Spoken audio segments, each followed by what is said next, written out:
जोहार। हमारे इस वीडियो में आप सभी का स्वागत है। हमने पिछले क्लास में दिल्ली सल्तनत को दो वंशों के बारे में पढ़ चुका था, जिनमें से पहला था गुलाम वंश और दूसरा था खिलजी वंश। आज जो है तीसरा वंश, ये तुगलक वंश जो है, ये दिल्ली सल्तनत का सबसे अधिक समय तक शासन करने वाला वंश है। तो जो तुगलक वंश का जो शासन का कार्यकाल है वो 1320 से 1414 तक है। इसका जो संस्थापक है गयासुद्दीन तुगलक, जिसे बोला जाता है गाजी मलिक। इसके बाद आता है मोहम्मद बिन तुगलक और इसके बाद आता है फिरोज शाह तुगलक। तो हम एक एक करके हम पढ़ेंगे कि झारखंड पर क्या प्रभाव पड़ा।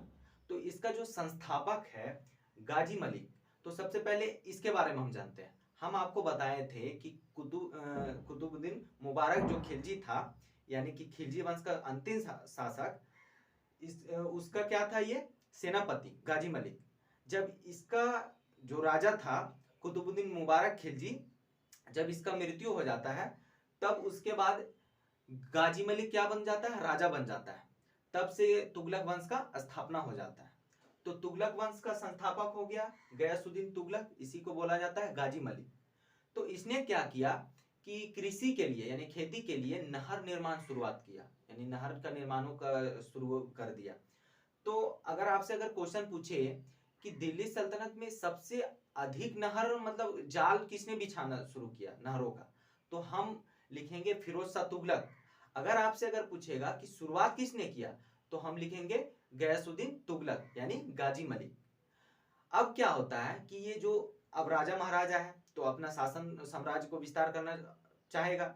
तो इसने क्या किया कि तेलंगाना और बंगाल को जीतने के लिए बहुत प्रयत्न किया, और इसको खबर भी मिल गया था कि जो यहाँ का जो राजा है, यानी कि जो यहाँ का सम्राट जो है, ये काफी अमीर है, यानी कुछ ज्यादा ही धनी है।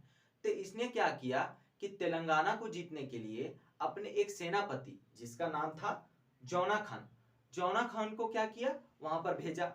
जब जौना खान तेलंगाना को जीत के आ गया तो जौना खान का नाम चेंज कर दिया कि अब मतलब जिस तरह से होता है उपाधि प्राप्त करना, तो जौना खान को मोहम्मद बिन तुगलक का नाम दे दिया और तेलंगाना का सुल्तानगढ़।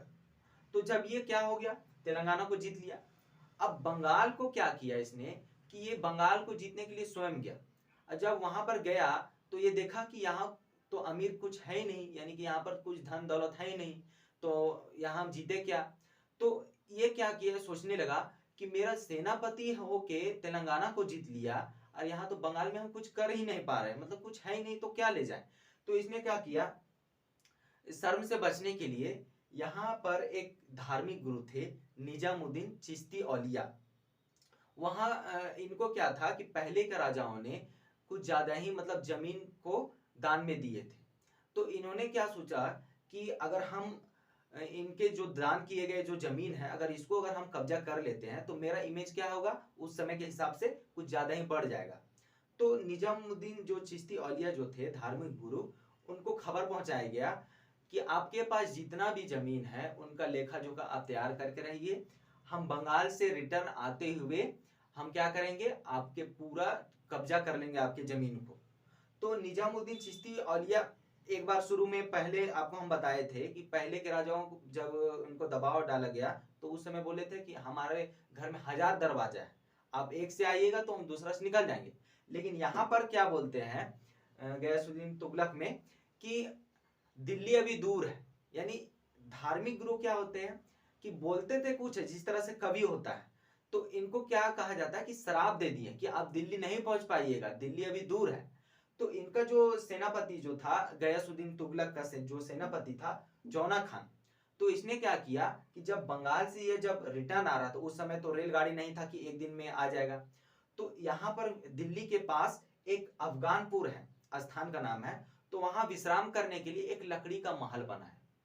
और लकड़ी का जब महल बनाया और जब विश्राम करना शुरू कर दिया, तो रात में ही क्या हुआ कि वो महल ढह गया। और जब ढह गया इसका मतलब राजा का डेथ हो गया, यानी मृत्यु हो गया। तो ये क्या हो गया, बोला जाता है कि ये जो धार्मिक गुरु जो थे उनको क्या दे दिए थे, शराब दे दिए थे। तो इसके बाद देखिए, ये इसका मृत्यु हो जाता है लकड़ी के महल में दब के। तो ऑटोमेटिक जो राजा है अब कौन बनेगा, इसका सेनापति जौना खान यानी MBT यानी मोहम्मद बिन तुगलक।